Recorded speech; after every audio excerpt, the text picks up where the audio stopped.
तो चलिए जिस चीज़ का इंतज़ार था, इंतज़ार खत्म हुआ। अभी स्क्रीन ऊपर दिखाई दे रहा होगा जहाँ पे पवन सिंह के नाम पे बड़े-बड़े पोस्टर बैनर लगे हुए हैं।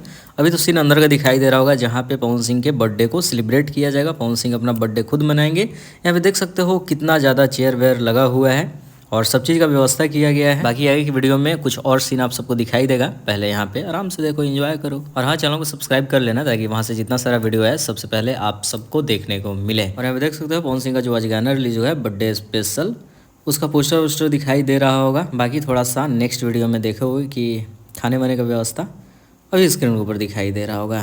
तो उस जगह पे पार्टी वार्टी का एंजॉय करो, यहाँ पे आके खाना वाना खाओ। और सबसे इंटरेस्टिंग बात यह है कि बिना पास के मत जाना क्योंकि वहाँ पे एंट्री मिलना पॉसिबल नहीं है। जिन भी लोगों को इनवाइट किया गया है वहाँ पे क्या है कि स्कैनर दिया गया है, जब तक स्कैनर स्कैन नहीं किया जाएगा तब तक एंट्री नहीं मिलेगी। आम फैंस वहाँ पे नहीं पहुँच सकते हैं। खैर वहाँ जितना सारा वीडियो आएगा सबसे पहले आप सबको देखने को मिलेगा। तो क्या करना है, चैनल को सब्सक्राइब करके घर बैठे देख के एंजॉय करना है। तो